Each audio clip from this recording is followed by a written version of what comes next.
Okay, जल्दी से ये वाला कंसेप्ट एक बार देखना। लिखा हुआ है goods given as charity, goods given as charity, goods given as a donation, goods given as a sample, goods given as a loss of stock, given as a बोली गुड्स लॉस ऑफ स्टॉक दिया हुआ है, loss of stock by fire and drawings. अगर ये सारा concept होगा उस case में हम लोग को क्या करना होगा? तो goods given as a charity मतलब एज अ चैरिटी में किसी को गुड्स दे दिए, मेरा बिजनेस का गुड्स था वो चैरिटी में मैं दे दिया, कुछ डोनेशन में दे दिया, किसी को कुछ सैंपल दे दिए, एक बार खा के देखो, लेके जाओ एक बार यूज करो, देखो कैसा है, एज अ सैंपल यूज कर दो।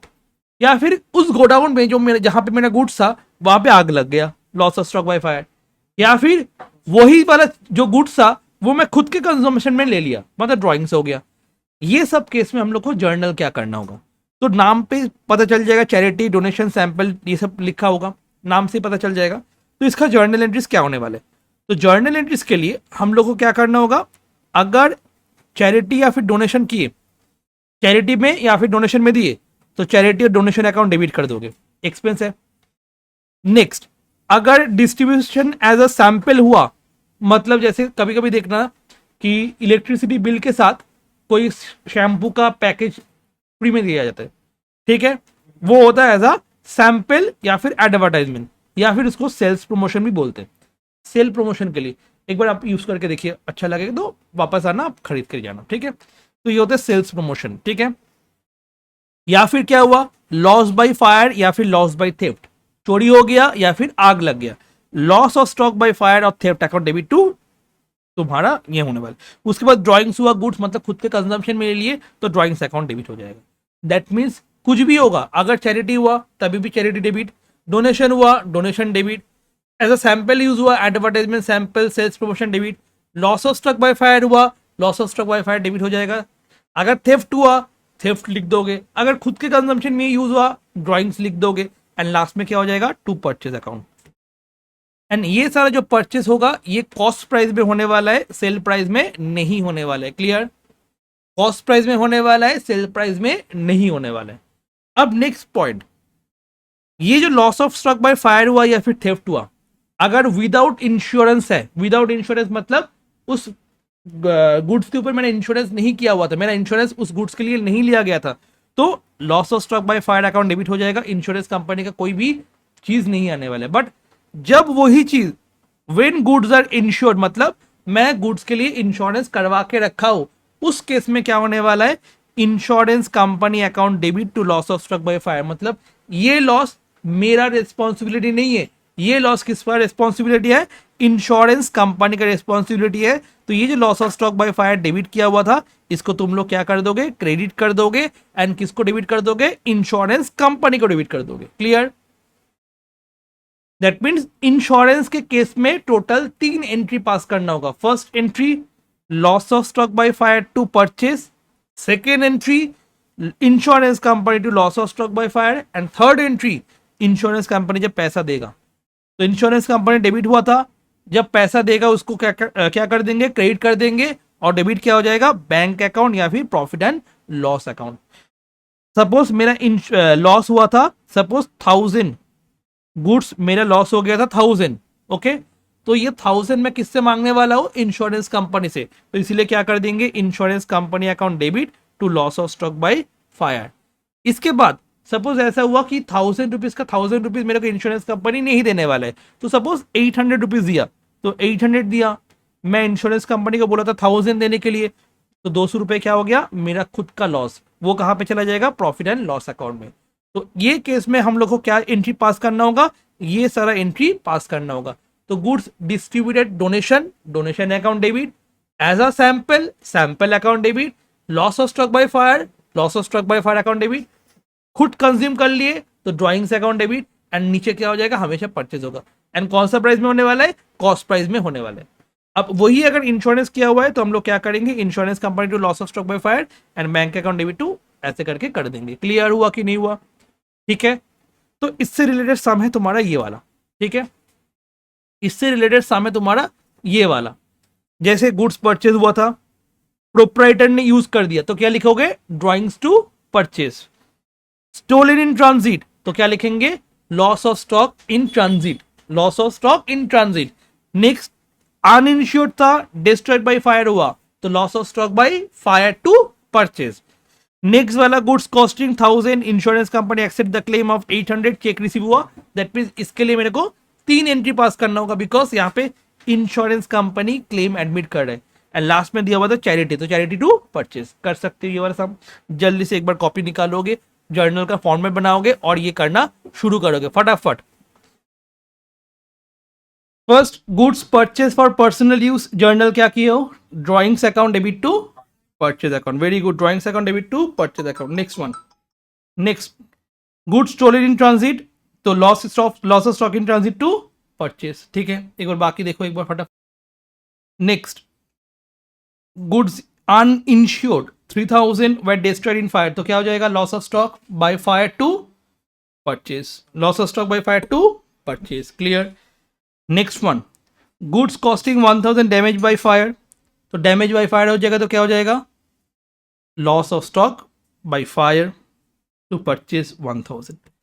ये लॉस मेरा रिस्पॉन्सिबिलिटी नहीं है, क्यों, बिकॉज यहाँ पे insurance company accepted the claim, तो मैं क्लेम किसको भेज दिया, इंश्योरेंस कंपनी को। तो यहाँ पे जो loss of stock by fire debit हुआ था वो कहाँ पे क्रेडिट हो जाएगा, यहाँ पे क्रेडिट हो जाएगा नेक्स्ट एंट्री में, और उसके जगह इंश्योरेंस कंपनी अकाउंट डेबिट हो जाएगा। इंश्योरेंस कंपनी तुम्हारा रिस्पॉन्सिबिलिटी ले लिया। उसके बाद बैंक अकाउंट डेबिट, क्यों bank account debit, because 800 insurance company से रिसीव हुआ, check receive from the insurance company 800, तो एंट्री क्या हो जाएगा, बैंक अकाउंट डेबिट 800। उसके बाद प्रॉफिट एंड लॉस, क्योंकि 1000 मेरा क्लेम था, इंश्योरेंस कंपनी 1000 था, बट उस जगह पे मेरे को क्लेम कितना दे रहा है, 800, तो 200 रुपये का खुद का लॉस। एक तो इंश्योरेंस कंपनी लिखते बढ़िया अकाउंट, कोई व्यापार नहीं, इंश्योरेंस कंपनी अकाउंट भी लिख सकते हो, कोई दिक्कत नहीं है। क्लियर। नेक्स्ट, लास्ट में बोला है गुड्स कॉस्टिंग चैरिटी में यूज हो गया, तो चैरिटी या फिर donation account debit to purchase account. Clear. जल्दी से एक बार इसका सोल्यूशन देख लो फटाफट।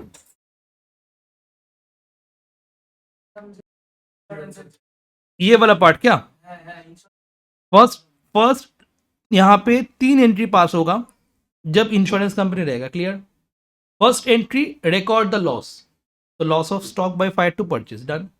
देन ये लॉस मेरा रिस्पॉन्सिबिलिटी नहीं है, बिकॉज ऑफ ये इंश्योरेंस कंपनी इसको क्लेम को एक्सेप्ट कर लिया। इंश्योरेंस कंपनी में मैं प्रीमियम देता था, मेरा लॉस अगर होगा तो मेरे को इंश्योरेंस कंपनी से पैसा मिल जाएगा, इसलिए insurance company to loss of stock by fire. And last में क्या हो गया, मेरे को इंश्योरेंस कंपनी 1000 की जगह 800 रुपीज दिया, तो 200 रुपये का मेरा एक्चुअल लॉस हो गया। उसको कहाँ पे भेजेंगे, प्रॉफिट एंड लॉस अकाउंट में भेज देंगे। कहाँ पे भेजेंगे, प्रॉफिट एंड लॉस अकाउंट में भेज देंगे। तो bank account debit 800, profit and loss account 200 and insurance company 1000। Clear. And last में चैरिटी टू तुम्हारा परचेस। नेक्स्ट, ड्रॉइंग्स कब होगा, अगर goods withdrawn by the proprietor for his personal use. क्या होने वाला है, फर्स्ट अमाउंट या फिर गुड्स विदड्रॉ करेगा प्रोप्राइटर फॉर पर्सनल यूज, उस केस में हम लोग उसको क्या बोलेंगे, ड्रॉइंग्स बोलेंगे। क्लियर। क्या क्या विदड्रॉ कर सकते हैं, अमाउंट भी विदड्रॉ कर सकते हैं, गुड्स भी विदड्रॉ कर सकते हैं। ठीक है। किस लिए विदड्रॉ, कौन विदड्रॉ करेगा, प्रोप्राइटर। किस लिए विदड्रॉ करेगा, पर्सनल यूज। इस केस में क्या हो जाएगा, कैश और bank account debit, purchase account debit, तेरी की भूल, गलत बोल दिया, drawings account debit to cash और टू परचेज। दैट मीन्स अगर यहां पे अमाउंट या फिर गुड्स, क्लियर, अमाउंट और गुड्स लिख लो एक बार कॉपी में, विदड्रॉन बाय प्रोप्राइटर। अच्छा, प्रोप्राइटर कौन है, ओनर, फॉर, अच्छा जूम कर देते एक बार, फॉर पर्सनल यूज। अगर ये होता है, बुक में ही लिख लेना, अगर ये होता है तो तुम क्या लिखोगे, ड्राइंग्स को डेबिट कर दोगे, ड्राइंग्स अकाउंट को डेबिट कर दोगे। अगर अमाउंट विथड्रॉ करता है तो टू कैश और बैंक होगा। अगर गुड्स विथड्रॉ करता है तो 2 परचेज होने वाले। क्लियर? कंसेप्ट समझ में आ गया? जल्दी से बताओ। Next one, cash withdrawn for personal use, journal अभी करवाए, drawings to cash. Okay, goods purchase use for personal use, drawings to purchase. Life insurance premium of the proprietor, पिछले क्लास में करवाए थे। Life insurance of the proprietor, very good. Owner का खुद का life insurance मतलब ड्रॉइंग्स। ठीक है, यहां पे अगर लाइफ इंश्योरेंस रहेगा, नेक्स्ट वहां पे लिख के रखना, अगर life insurance premium of owner अगर रहेगा ऐसा, तो लिखोगे same entry drawings to cash और बैंक अकाउंट। ओके, फटाफट। যখন जब जब अमाउंट होगा उस टाइम कैश बैंक होगा, जब गुड्स होगा उस टाइम परचेज होगा, अगर पर्सनल यूज होता है तो ड्राइंग्स होता है। क्लियर? जिंदगी में कलर क्यों इंपॉर्टेंट समझ में आया? कलर कलर देखो कर दिए तो समझ में आ गया। अमाउंट की जगह कैश बैंक, इसकी जगह ये। ठीक है, नेक्स्ट वन डन, ये वाला हो गया। Next, goods uninsured, insurance company का कोई भी जरूरत नहीं है, 3000 डिस्ट्रॉयड बाय फायर, तो क्या हो जाएगा? Drawings sorry, goods loss by fire account debit to purchase. Okay, कौन सा प्राइस होने वाला है? Purchase cost. Next one 5, goods costing 1000 damage by fire, insurance company accept the claim of 800। समझ में आ गया? Same entry. Goods costing 500 as charity, charity to purchase. Sold household furniture, ये वाला इंपॉर्टेंट है, sold household furniture 5000, proceeds were invested into business. Owner का personal property बेच के वो पैसा बिजनेस पे इन्वेस्ट किया है, वो कैपिटल हो जाता है। एंड कैपिटल कैसे दिया है? कैश में, तो cash account debit to capital होने वाला है। Sold furniture not an asset for the business, personal asset of the business, personal asset of the owner, वो बेच के पैसा मिला, वो पैसा बिजनेस पे डाला है, तो उसमें क्या हो जाएगा? Cash to capital. That means कभी भी अगर ऐसा भी लाइन आएगा तो उसमें भी कैश टू कैपिटल होगा। तो कितना सारा जर्नल एंट्रीज हो सकता है समझ में आ रहा है? कितना सारा ट्रांजेक्शन हो सकता है समझ में आ रहा है? सब याद रखोगे क्या? नहीं, जो इंपॉर्टेंट है उसको एक बार ऐसे करके गोला करके रखना। तो इसमें एक गोला करना इंपॉर्टेंट है। नेक्स्ट इसमें एक गोला करना इंश्योरेंस वाला पे। तो इस क्वेश्चन में हम लोग को इन दोनों पार्ट को देखना है। खत्म। ठीक है, जल्दी से मार्क कर लो। यहाँ पे लाइफ इंश्योरेंस था, उसके साथ साथ और एक चीज हो सकता है, अगर इनकम टैक्स हुआ, सेम होने वाला है। अगर इनकम टैक्स हुआ तभी भी सेम एंट्री होने वाला है, अगर इनकम टैक्स हुआ तभी भी सेम एंट्री होने वाला है। एक बार लिख के रखोगे इनकम टैक्स। अच्छा, receive, next one, next question, receive 19,000 from Shyam on his account 20,000। तो अच्छा ना जर्नल नहीं करना है, जस्ट देखना है first. Next, receive 19,000 from Shyam on his account for 20,000। 20,000 के जगह पे 19,000 रिसीव हुआ। ठीक है, तो इसके बाद ये नहीं बोला फुल सेटलमेंट, दोनों में डिफरेंस है। यहाँ पे सेटलमेंट वर्ड यूज हुआ है, यहाँ पे कोई भी सेटलमेंट वर्ड यूज नहीं हुआ। अच्छे से देखना, जहां पे सेटलमेंट वाला वर्ड यूज होगा वहां पे डिस्काउंट अलाउड या फिर डिस्काउंट रिसीव वाला वर्ड आने वाला है।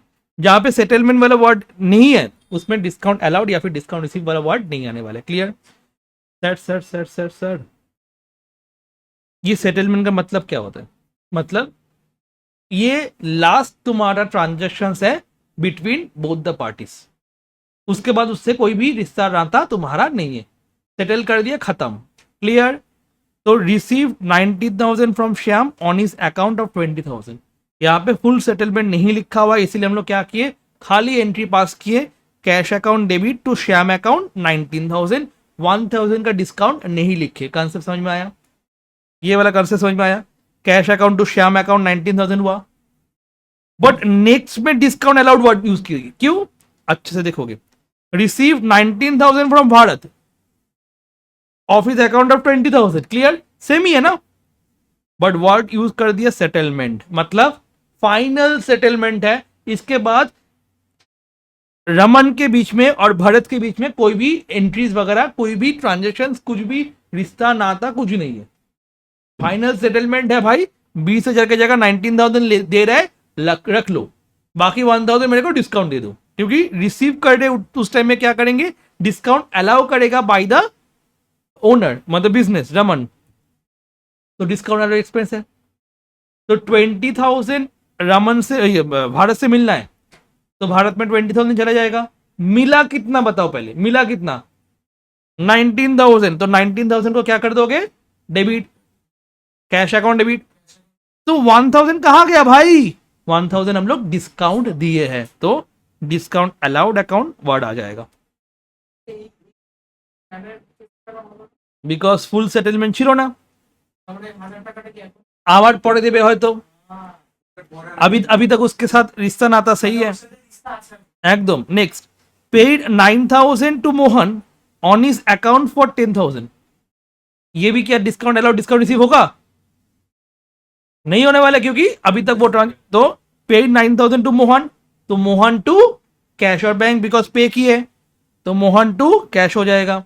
সুপ্রিয় মোবাইলটা রেখে দিকে দেখ বাবা, ঠিক আছে, বাড়িতে তো ভিডিও দেখছিস না, এখানে কমসে কম দেখে নে একটু, কিছু তো বুঝতে পারবি।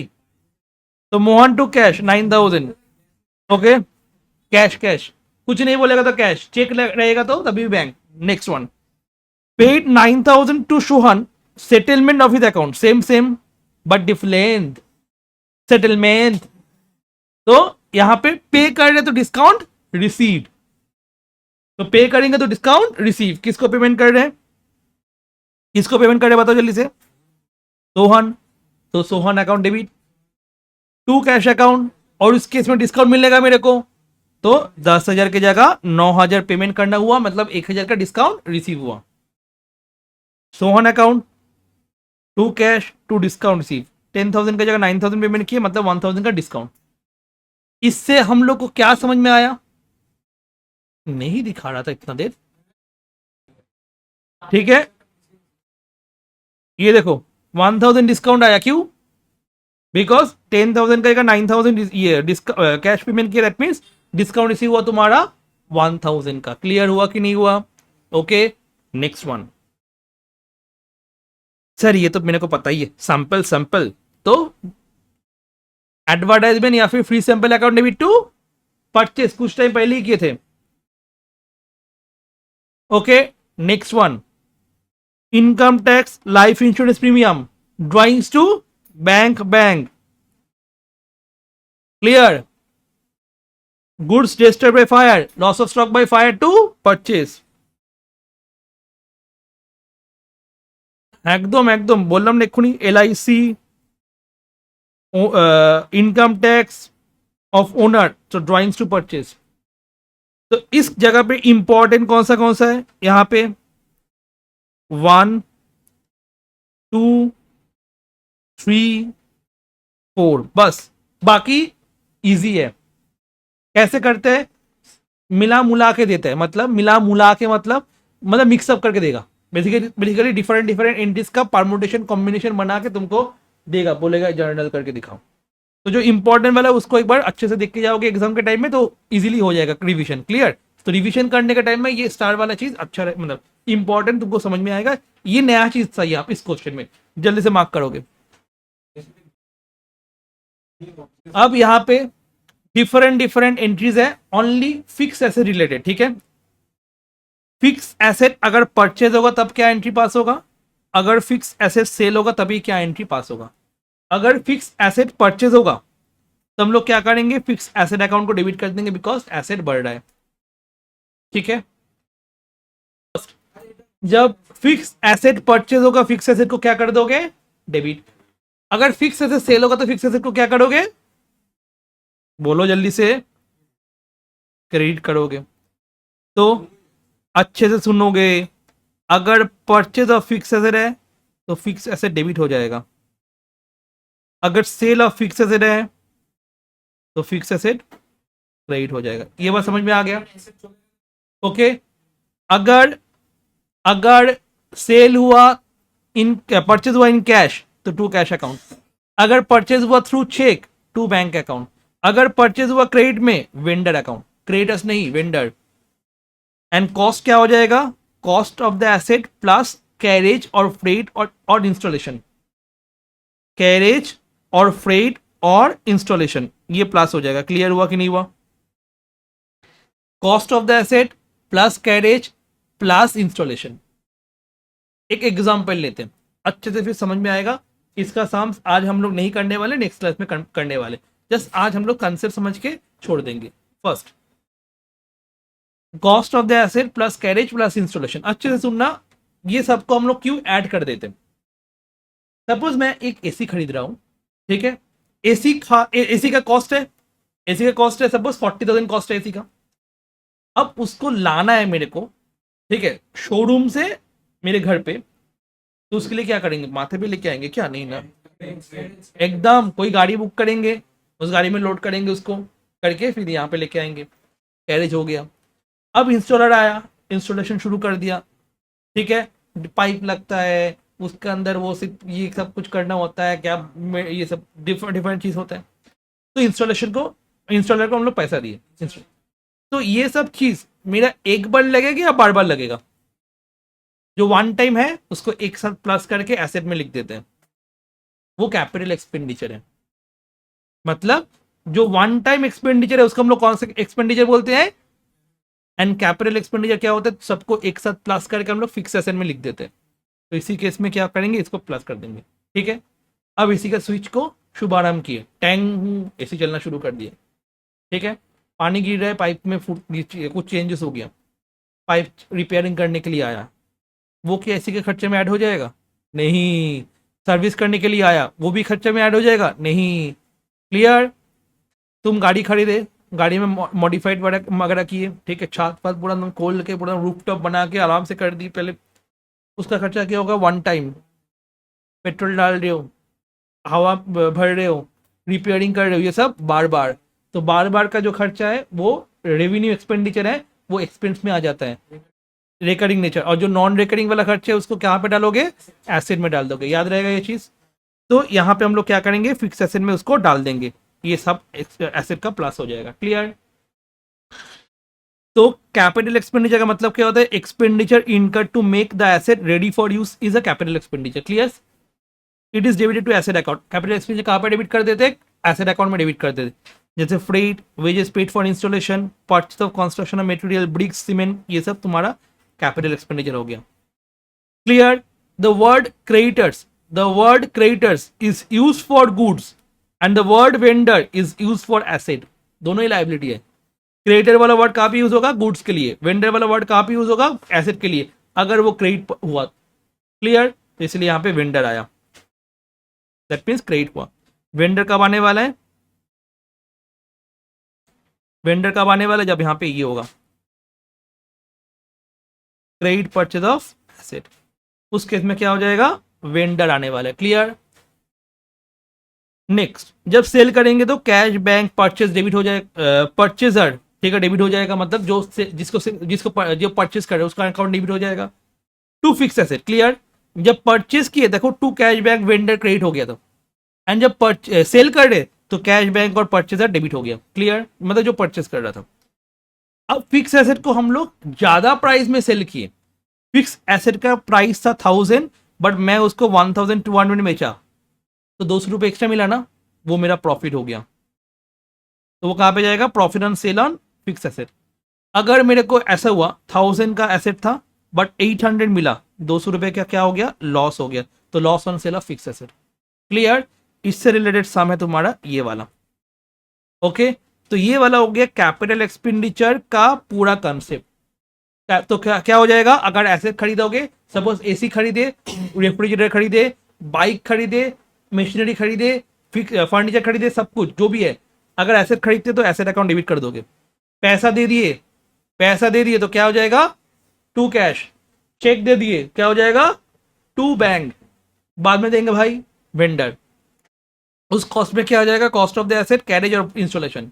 ठीक है, इसमें मेरा प्रॉफिट और लॉस का कोई सीन नहीं है। प्रॉफिट और लॉस कहां पे सीन होगा, जहां पे सेल ऑफ फिक्स एसेट हो रहा है एंड प्रॉफिट हो रहा है या फिर लॉस हो रहा है।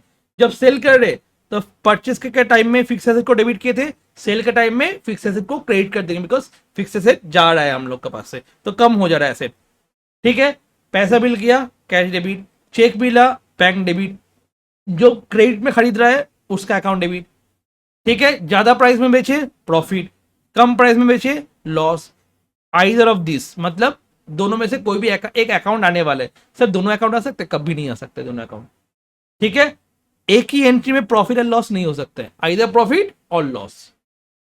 ठीक है, जिंदगी में आइदर प्रॉफिट होगा या फिर लॉस होगा, दोनों एक साथ नहीं होने वाले। क्लियर, समझ में आ गया? तो आज इतना तक ही रखने वाले। आज हम लोग होमवर्क देंगे, जो भी क्लासेस हम लोग इतना तक कर लिए उसका होमवर्क। ठीक है, चलो।